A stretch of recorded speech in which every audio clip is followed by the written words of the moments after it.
Hey everyone, I'm going to walk you through week 4 of the Daily 20. This week's workout starts with 3 mobility exercises, the first one being a modified pigeon stretch in the 90-90 position from last week's workout. So we're going to come into a 90-90 position here. Again, one hip in internal rotation, one hip in external rotation, trying to keep a 90-degree angle at each of the knee joints here, and the side that your thigh is facing the sky, not the floor.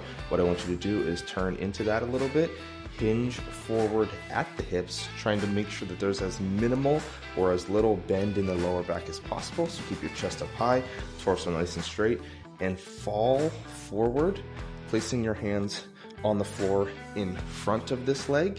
I sometimes have my hand here on this foot and my hand here on this knee, but essentially you're just falling into as deep of a stretch in this back or bottom glute as you possibly can. And we're gonna hold here for 30 seconds. And then we're going to flip into the opposite 90-90 position. Do the same thing, turn, hinge, fall forward, hands come down, or they can come here as low as you can go, and hold this modified pigeon stretch, big stretch in that back glute for 30 seconds on this side. Rest for 30 seconds and repeat that one more time. Next, we're gonna lay onto our back and transition into something called a thoracic windshield wiper. From this T, lying T position, you're gonna bring one leg over and across, having your trunk completely twisted, but trying to keep both shoulders on the ground. So you're really twisting here at the lumbar spine. And this is the position that you're gonna end in each rep. You're gonna start by bringing this hand over like this. I like to just put my palms together here. And what you're gonna do is open up and really try and stretch out that thoracic part of your back, your upper back, to get back to that starting position here, where you are now with both shoulders on the floor. Bring it back, kind of reach forward here and let those shoulders protract and really stretch again that upper back. Exhale as you come down. That's 2. We're gonna do 5 per side. So you'll switch over, opposite leg comes across. Again, this is the position that you will end in each rep. Both shoulders planted onto the ground, twisting in the lumbar spine. Bring it over, reach a little bit, and then upper back gets a nice big opening here.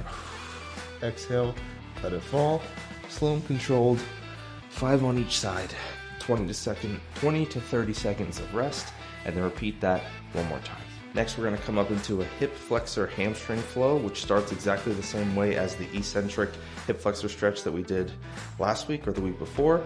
Come up into this position, squeeze that back glute, slowly drive those hips forward and down as if you're trying to bring this back glute to the back of this front heel, and then push back. This time, as you come back, you're gonna let your hips sink all the way down, let this leg straighten out, and then lean and hinge forward at the hips here so that you're now getting a hamstring stretch here.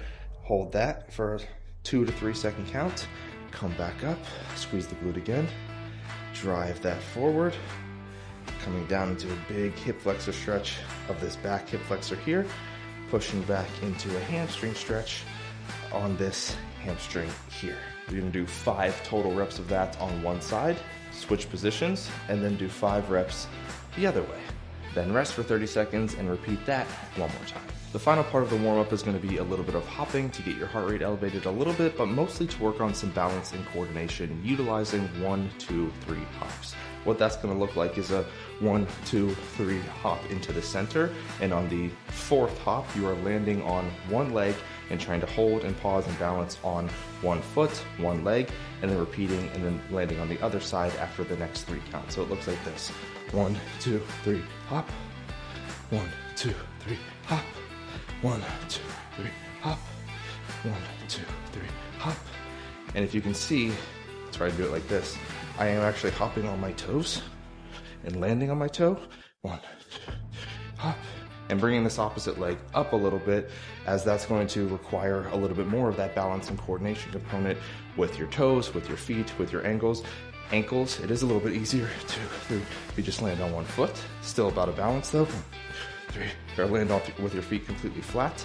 But if you can progress it a little bit by 1, 2, 3, hop, and landing on your toes.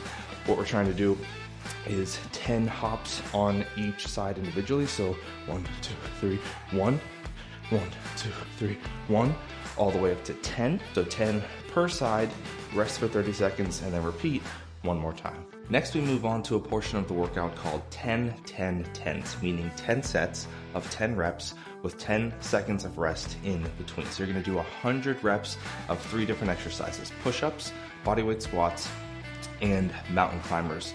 10 sets of 10 reps with only 10 seconds in between. So it's gonna happen in a very short period of time. Your heart rate's gonna be elevated, and you're gonna have to push, but you can regress every single one of these, no matter which exercise we're looking at, to make it easier or more suitable for you. So I would personally do 10 push-ups like this, or put my feet up on something to make it a little bit more challenging. But again, 10 reps. Have something that you can time yourself, whether it be a watch, your phone, 10 seconds of rest. Once that 10-second count is up, you're going right back into 10 push-ups. That would have been my second set. And you're gonna continue repeating that until you get 10 sets of that. Rest for 10 seconds, come up into a squat position, 10 squats, rest for 10 seconds, right back into it. This would be set 2, all the way up to 10 sets of that. Now we're gonna drop down into a mountain climber. 1, 1, 2, 2, 3, 3, 4, 4.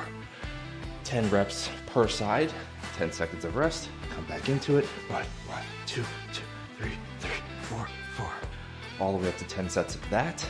If you need to regress those, again, push-ups, you can have them be done with your knees on the ground like this. You can put your hands up on an elevated surface like a dining room table or a coffee table. Squats, you can squat to a chair or a couch if need be to make that easier.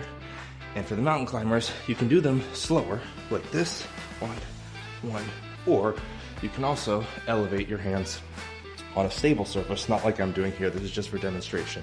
But if this is a dining room table or coffee table, it makes it a lot easier to do them like that. But that's going to be a lot of reps in a very short period of time. Finally, whatever time you have remaining after completing all of that, time remaining in your 20 minutes, what I want you to do is spend it in this deep squat position here, where I am in not an active squat, because I am not holding myself up like this and as resisting or pushing against gravity to keep myself from falling. I'm sitting all the way down as deep as I can, so it's not challenging for me from a resistance standpoint, more so from a mobility standpoint. So as deep into a squat, I'll show you from this angle, as you can get. If you can sit all the way down into this and drive those elbows into the insides of your knees and push those out and open up your hips, I want you to sit in this position for the remainder of the 20 minutes that you have, whether that's a minute, 2 minutes, 5 minutes. I used to sit in this position for 10 minutes every single day, and it did wonders for my mobility with my ankles, my hips, my knees even. If you can't get into a position this deep, it helps. I could grab some books or something. If you put something under your heels and elevate your heels, it can allow you to get down deeper. And then again, open up those hips, because that's the biggest thing, is trying to open up those hips so you can squat deeper while staying upright. And if that's too challenging as well, you can spend the remainder of the time in a seated butterfly stretch, driving those knees down with your forearms and elbows. Same thing, opening up the adductors and hips here.